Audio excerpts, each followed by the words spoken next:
او شیخ ادریس صاحب رحمت الله علیه نور الله مرقده دا غي ډیر نږدې و، هغې به د دې سره ډیره خوشطبي کوله.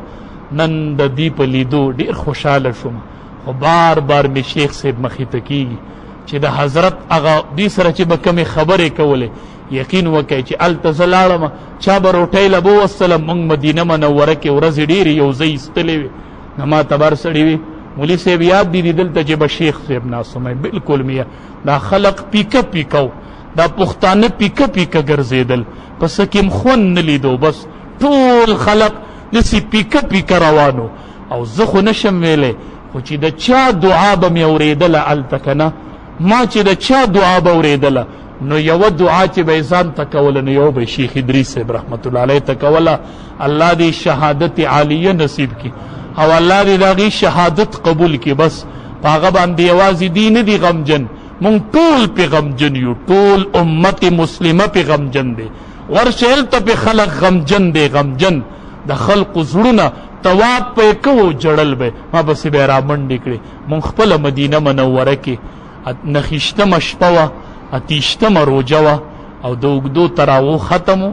ما او شیخ صاحب یو ځای په ریاض الجنه کې ولاړو، شیخ صاحب مخې ته ولاړو، زه پسې شاته ولاړو او ما ورته خپله ریاض الجنه کې وی شیخ صاحب ما ته د ریاض الجنه دا حدود وښیه، دې ځای پورې دي، د دې ځای پورې دي، دا پلانې ستن ده، دا پلانې ستن ده. ما ته دا ټول وښودل په ریاض الجنه کې او سبا مې واپسي ده. به هر صورت نن د هغې یو یاد مونږ ته د بشیر جان صاحب په شکل کې تازه کېږي چې هغه راغلی دی. نو څنګه چې دی مغموم دی مونږ ټول مغموم یو او هر ټیم دعا کو او مونږ دا فیصله په الله پرېږدو چې ربه بس ربه ته ډېر غیرتي ذات یې ربه دا فیصله ته په خپله وکړې ربه. او څومره چې پې خلق مغمومه دی ربه دوی له ډېر اجر ورکړي. ډېر خلق پې مغموم دی، ډېر عوام پې مغموم دي، په چغو چغو یې وجړل، نن خفه دي، روټۍ نشي خوړلی. ربه ته د دوی د مینه او محبت د علماو سره روزي کې ربه، او ته ورله د دواړو جانو خوشحالی ورکې او د هغې د خاندان حفاظت وکې او د هغه چې کوم بچې علماو د هغه په مسند کېنولی دی. مونږ به دا دعا کوو چې ربه د هغې په دې مسند کامیاب کې او هغې د شیخ صاحب په ځای مونږ ته وګرځئ او تاسو ټول به ما هلته منا کې خلکو ته تقریر کې وي مې دا د حضرت شیخ صاحب بچی دی، مونږ یوه خیمه کې وو، مې دا مونږ ته د حضرت شیخ صاحب په ځای ولاړ دی. مونږ به د داسې قدر کوو څنګه قدر چې مونږ د حضرت شیخ صاحب کړی دی. دا د هغه د خاندان سره به مونږ وفا کوو، د هغه د خاندان به خیال ساتو، ځکه شیخ صاحب هر سړي له داسې مینه ورکړې وه چې لکه د بچي غونته کې. یو به وی شیخ صاحب زما وی زه ډېر د خاصو نه ومه، هغې بل وی زه د خاصو نه ومه، هغې بل وی زه د خاصو نه ومه. نو په ژوند چاته پته نه لګېدله، هر سړی د خاصو نه و، وروسته پته ولګېدله. به هر صورت حافظ بشیر جان صاحب به مونږ ته انشاءالله مانځه نه پس نعتخواني کوي که خیر یې لګه نعتخواني به یې وورو په شوق سره. زمونږ میلمه دی، په مونږ یې دومره احسان دی چې د احسان مونږه د هغې احسان بدلې مونږ سره نشته. الله دې وله بدله ورکړي چې د هغه ځای نه را روان شي. په دې علاقه کې ډېرې محلې دي، ډېر مساجد دي او دې دلته رالل او مونږ سره یې دا ړومبې سفر وکړو. مونږ یې په راتګ ډېر خوشحاله شولو او انشاءالله وروسته به راته دې نعتخواني کوي چې نعتخواني وورو. صحابي وایي ابو قتاده رضی الله تعالی عنہ فرمای وی د نبی کریم صلی الله علیه وسلم نه تپوس شو سئل عن صيام یوم عاشوراء چې د الله حبیبا چې د عاشوري روزه سکونی سي دله به الله څومره اجر ورکړي. وی نبی علیه السلام فرمایل چې یکفر السنة الماضیه الله به د یو کال تیر شوي ټول ګناهونه معاف کړي، د یو کال ګناهونه.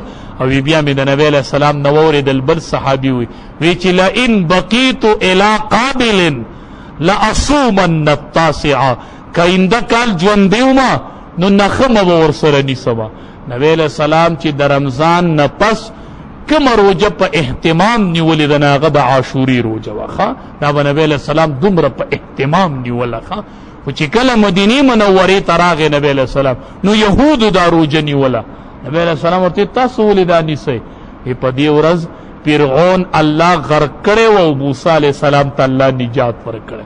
نو نبی علیہ السلام ورته دا خو بیا مال ډیره حقدار ده ځکه چې ټول انبیا رونه دي او الله په دې ورځ زما رور له نجات ورکړي دي.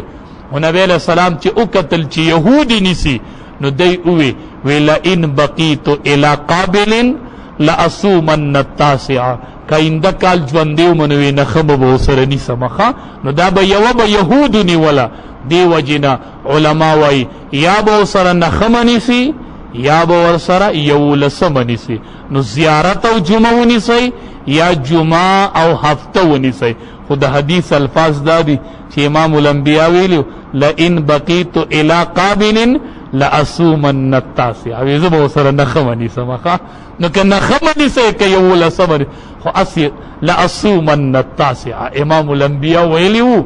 نو خبر داده چې نخما او لسم روجا مونږ د عاشوري اونیسو دا ډیره قیمتي روجه ده او دا په کال کې یو ځل راځي. دې باندې الله د روح کال ګناهونه معاف کوي.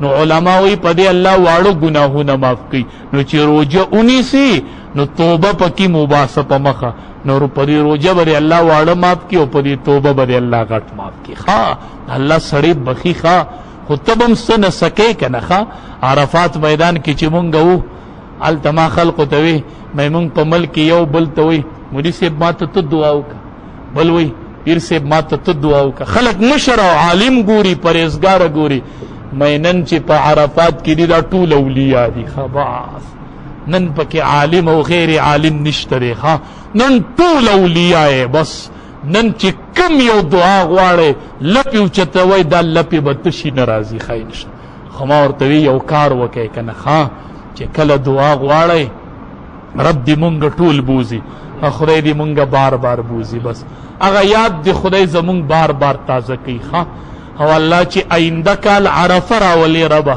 چې مونږ د عرفات په میدان کې عرفه تیر کو ربا چې عرفه یو د عرفات میدان ربا مونږ د دین محرومه کوي ربا. نو ما ورته وی چې ودرېږئ دعا کوي نو اول به ټول خلق معاف کوي. بنیادی خبره ده اول به ټول خلق سکه معاف کوي. د حج نراشي او ضرور سره سلام نه کوي ځا الله بخلم په عرفات کې ها ضرور نه بخي او تاب رب بخي. ما ورته بنیادی خبره ده چې بهر تبوزه ځان لبغلی ودرېږي او بس سرتور سریي او بس خولي در باندې بېږي خړم به بوي چې ربا درله د ویخه چې څومره خلق را سره بد کړی دي هغه ټول می معاف کړي بس په دې ځای کلیر چا کنزل کړی دي چا می عزت مجروحه کړی دي چا را پسې بدی ردی ویلی دي چا می سز عزت سودا کړی ده ربا ما ټول بخلی دي او چې د کم رشتہ دار سره نه لګی ده په دې ځای د هغه رشتہ دار نیت وکي او هغه رشتہ دار ته بیا ټلیفون وکي او هغه ته پکې دعا وکي او په دې ځای ټول رشتہ دار ټول خلق معاف کوي. بیا وای رب ما معاف کوي چې تا معاف کوي او کدی نه معاف کوي ښا ته به دغه دعا قبولیت ته بیا په خپل ویني ښا چې دعا می قبول شوله. دسې خکلی مقامات دي رب العالمین دې زمونږ د ټولو حاضری بار بار نصیب کی او الله دې مونږ بار بار د حرمینو زیارت له خدای دې مونږ ټول بوزي. ډیر غریبانان دي پړې ډیر ارمانونه دي مړال ته ډیر غریبانان تلیو ما بکی یو لید خپای نه وخپا په یو وخت په وخت انکوره وسره په یو وخت په مې رب ډیر غیرتی ذات رب شل دراوستل ګډ دراوستل غریبانان دراوستل او په خپل در کې دي دلتزام ته ودرول ښا ډیر مزه کتابونو کې راځي وې د حاجیانو شعار چره اغه تلبیه د تلبیه چې دی په تیز وی لبیک اللهم لبیک لبیک لا شریک لک لبیک. دا چې سړی دی عرفات ته پیاده روان وی کنا او دا لار ډک رواني او ور سړی وی لبیک اللهم لبیک. حدیث مبارک کې راځي چې کله حاجی د حج د پاره تلبیه شروع کی او روان شي د ارد گرد چې څومره ونی بوټي دا ټول د سره تلبیه وایي ښا په یو आवाज ور سره تلبیه وایي. رب دې زمونږ بار بار نصیب کی.